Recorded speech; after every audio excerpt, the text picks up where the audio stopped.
guys here to keep track of me. Okay, so exponential functions. We're going to look at your basic exponential function. And A is called the base. And the exponent this time is your variable. Normally you do something like this, where the exponent is a number. So a square gives us a quadratic. A cube gives us a cubing function. A 1, we get a straight line. But now your exponent is actually where your variable is. This contains your variable. And your A is your base. So we're going to start with something really, really basic. 2 to the x. Now, when you put this in your calculator, you'll be able to look at your table, and you'll be able to pull out your y values and graph this thing. Again, we do sketches.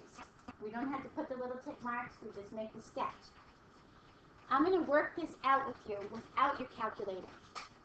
So this would be 2 to the 0. Remember, your x value is the exponent this time. So is x always equal 0?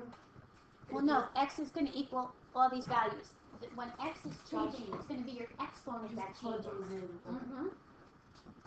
So what is 2 to the 0? Anything to the 0 power is 1. 2 to the first power, 2. 2 to the second power, 2 squared. 2 to the third power, just like we did with your folding your piece of paper. 2 to your fourth power. Okay, now, your negative exponent takes the reciprocal. What it does is this. It says flip this guy over to the positive. So 0.5, which is the same as 1/2, or 0.5. Now, isn't it the same as these guys over here, but the reciprocal, right? Because it would be the negative. So 2 to the negative 2, if I look at 2 squared, what do you think this is going to be? 1 over 4. 0.25. How about 2 to the negative 3? 1 over 8, which is 0.125. And 2 to the negative 4. 1 over 16, which is 0.0, what is it, 0.65? Thank you. Okay, now, take a look at your calculator. Go into your negatives a little bit further. Do you ever hit 0? See how small your number is getting, but it's never going to hit 0. So, it has natural asymptote to this. This is the point that your core graphs hit, right here, the 0, 1. It passes through this point and uses your x-axis as a natural asymptote. This guy will get closer and closer and closer, but will never touch that axis. It's a natural guideline, if you will. So, we take a look at this and we say, we notice that it passes through this point. This is your y-intercept when x is equal to 0. If I use base 5, it's going to be the same. If I use base 100, it's going to be the same. Anything to the 0 power is 1. This is for a core graph, a basic exponential graph, without any transformations to it. Now, when we take a look at this, we can see like certain things happening. Your y value is increasing. Your domain uses any x it wants to. Is there any way for x to put in any x that will give me a y of 0? No.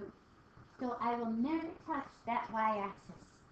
If you plug in x of 0, you don't get to 0.00, you get 0.01. Because anything to the 0 power is 1. There's nothing to put in there that's going to give you a y of 0 or a y of a negative number. Your negative exponents take the reciprocals of everything. I like to do it out because even though you see these decimals, I think it's easier when you see 2 to the 1, 2 to the negative 1, they're reciprocals of each other. 2 squared, 2 to the negative 2, they're reciprocals of each other. So you don't get into that trap of putting a negative number out there. Now, when we go to the 5, and we use a base of 5, it's going to work pretty much the same way. Here was our base of 2. When we use a base of 5, we do it the same way. 5 to the 0, 1. 5 to the first power, 5. 5 squared. And we keep on doing this. 5 to cubed. We kind of get a little high here. And 5 to the 4th, 625. Now, let's use your reciprocal rule. If I take 5 to the negative 1, I take the reciprocal of this one, 1/5, which is 0.2. See it? I'm just taking your reciprocal. 5 to the negative 2. 5 squared, I take the reciprocal, 0.04. Look how small these numbers are getting. Okay, 5 to the negative 3. 0.008. Good. 1 over 125. And your last one is 1 over 625. Thank you.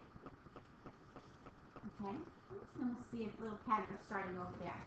Now, when we graph this, it has the same overall look. Pass through this 0.01. I get a little bit closer now to my y-axis. And when you put it in your calculator, it looks like it stops. It goes like this. It looks like it stops, but it really doesn't. It just can't get any more exact than that. And notice it's just a little steeper. Because 5, at 1, you're at 5. At 2, you're at 25.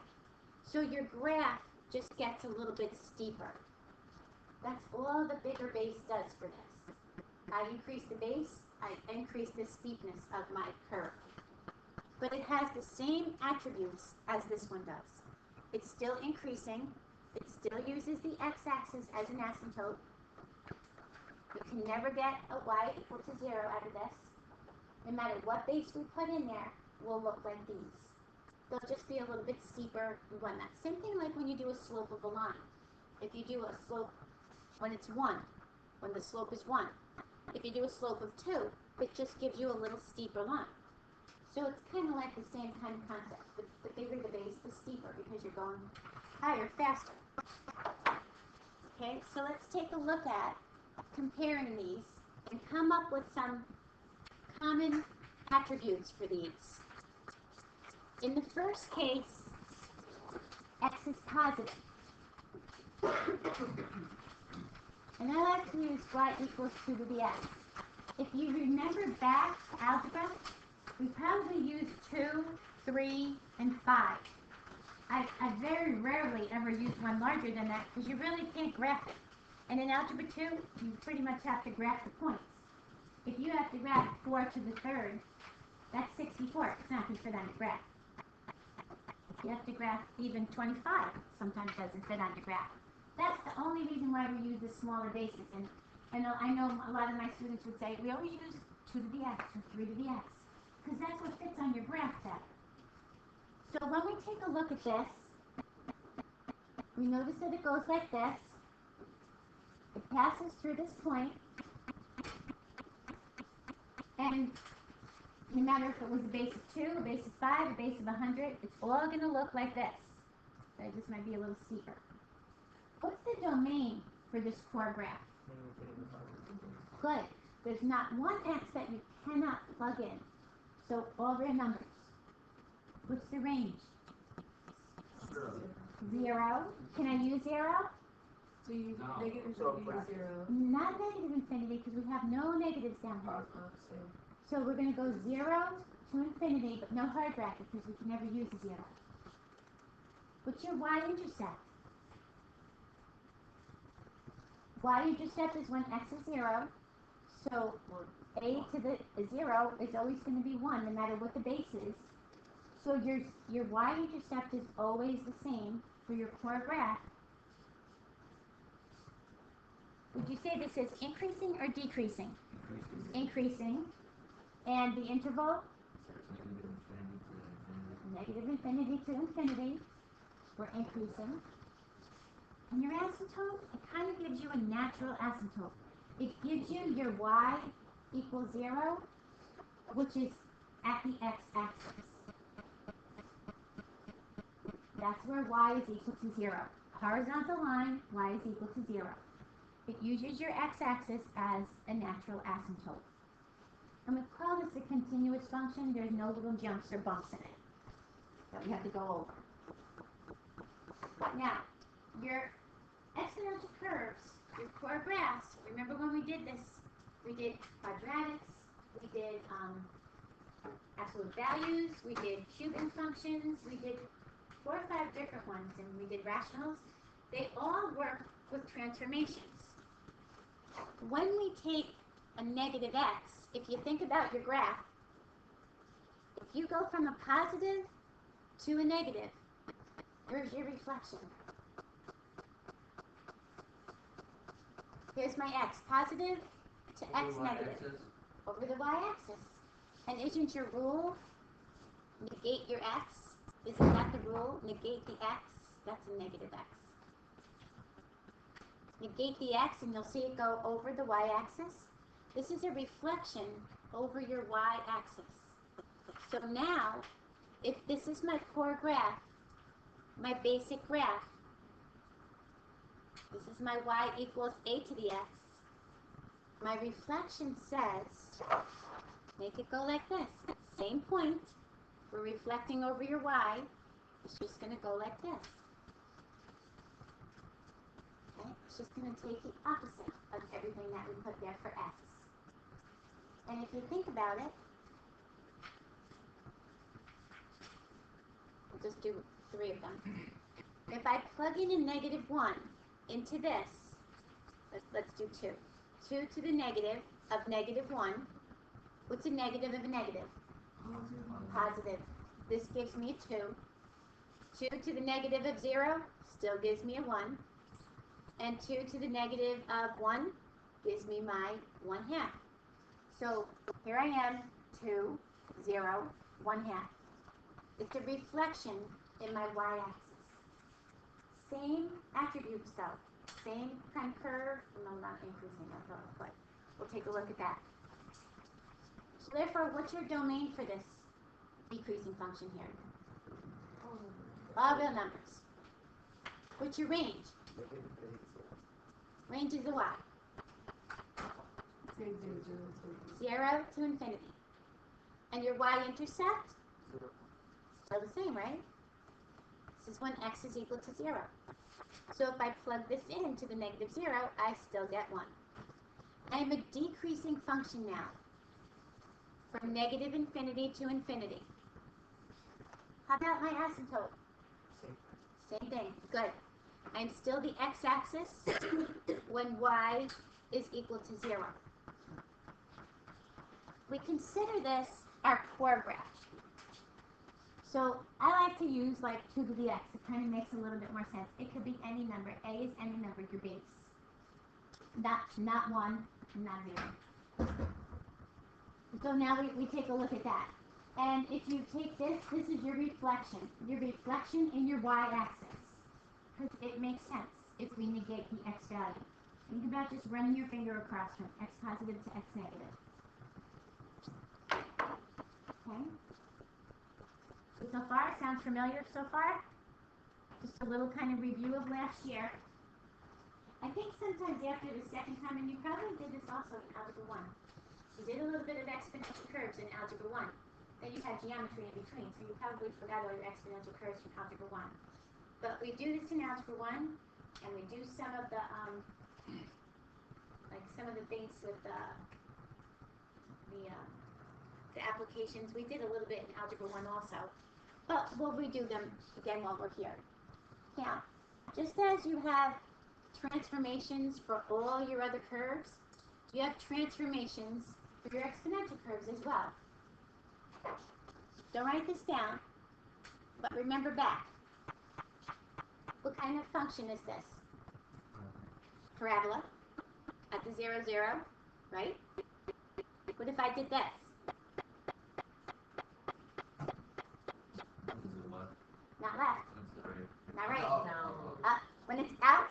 the x, it's a vertical, remember?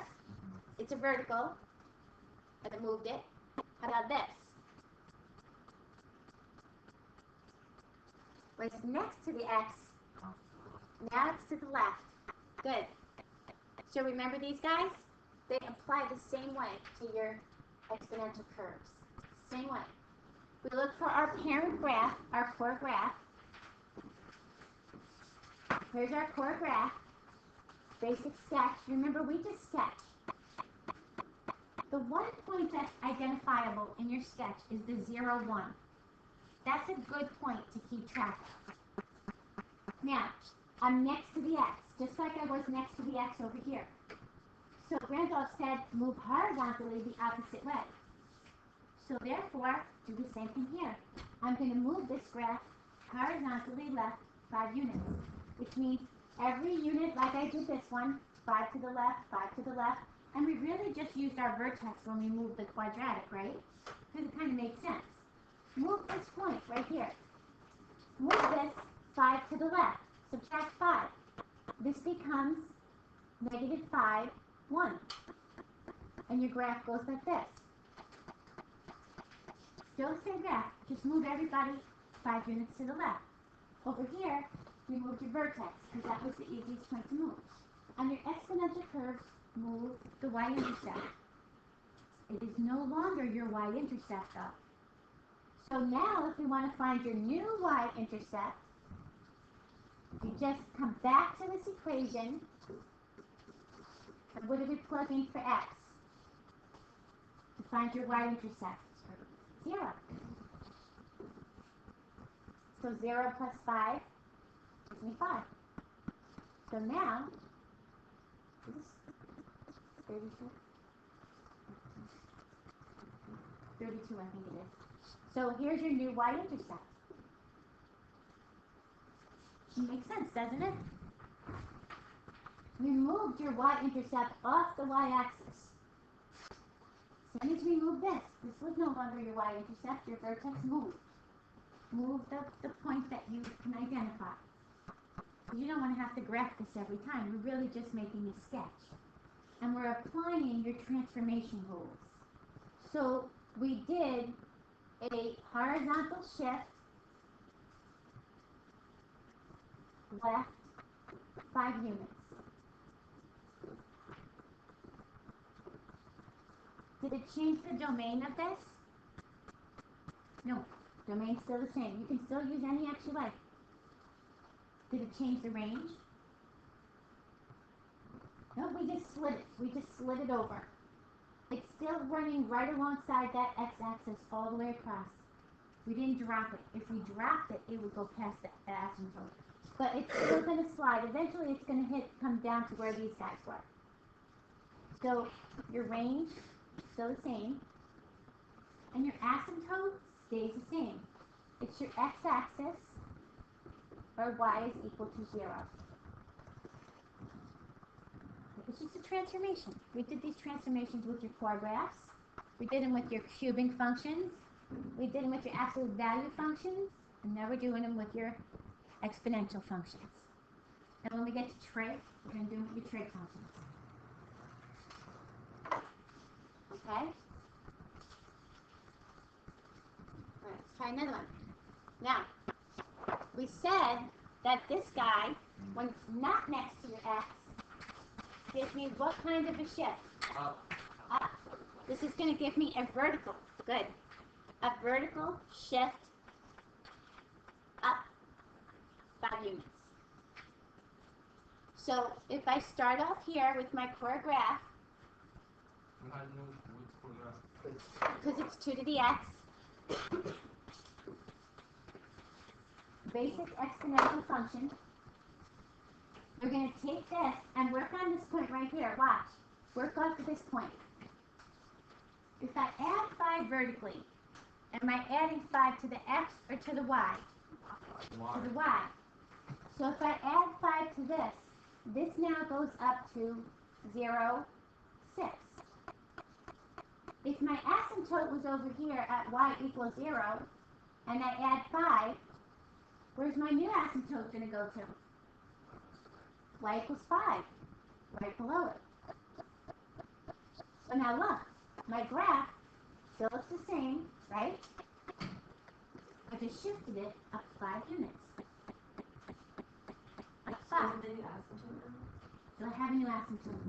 Because if you put this in your calculator, you will see that it never hits 5. It'll get real close, like 5.0001. Your calculator looks like it stops, but it really doesn't. It keeps on going. So what's your domain for this? Did you change the domain? All the numbers. All the numbers, good. About the range. 5 to infinity. 5 to infinity, good. And I can't use 5. So what's my asymptote now? Y equals 5. Good. Good. And my y-intercept is now what? What's my y-intercept at? Yep, 0, 6, right there. If I let x equal 0, and I plug that in, this is going to be 1, this is 0, plus 5, there's my 6. So all you do is like you have to do the parent and then graph the Just like we did with the quadratics, with the absolute values, with all of those. Go to the core of your parent graph, which is the one we did a to the x, whether it's 3 to the x, 2 to the x, 5 to the x. That's your basic parent graph. Now, okay, sorry. Questions on this? We're just applying your transformations. Could you check this in your calculator? Absolutely. You could put this in your calculator and look for points. The point that's the most recognizable is that 0, 1 point. Wherever you shift that to, that's the easiest one to find. So that's why I like with your quadratic, you use the vertex 0, 0. This one you're going to use the 0, 1. It's just easier to recognize. Good? All right. This one, if we take a look at this, what would you say the transformation is? A reflection in the x-axis. Because not x, but the y is negating. So now you have this situation. And when your y goes from a positive to a negative, your reflection is in your x-axis. This looks good, guys. You can see them, right? You see them. Good. So, I have the same core graph, and all I have to do now is take this graph and reflect everything in my x-axis. This point right here, the 0, 1, will become 0, negative 1. And my graph will go like this. A reflection in my x-axis. Make sense? So, Go ahead. so the domain changes to What would your domain be for this, the red one? I went past the 0. Oh, it's numbers. Yep, all the numbers. But your range changes. Range changes. It's from 0 to negative. To negative infinity. So from negative infinity to 0. Good. And how about your asymptote? Still the same. Still y equals 0. Still your x-axis. Even though you see it as x-axis, get used to saying y equals 0 because any transformations, you need to remember that that was y equals 0. Okay? Questions? How is range negative infinity to 0? It's negative infinity because if your y value's down here, it'll use any of these, but it'll never touch the 0. Yeah, let me explain this homework for a second. I have like 3 minutes. Hang on. That's all right? Really, that's nothing new since Algebra 1. Transformations. Called it Algebra 2. Right? What do you remember? Sometimes. Okay, look at number 5 for me for a second, guys. Number 5, 6, 7, and 8, so that it's not confusing. Number 5 says this. f of x is equal to 3.4 to the x, but it tells you x is equal to 6.8. It's kind of a little bit far away from it. So all I want you to do is don't go to y equals. I just want you to substitute this x in here. So just give you a new f of x, like the number. Just put it in your calc. Say 3.4 raised to the 6.8. So for 5 through 8, they were kind of like far away from it, so I know the other kids in the other class were kind of like, what's going on? And the rest of this, you're basically sketching 9 through 25. You're basically just sketching and describing. Make sure you use your transformations to describe.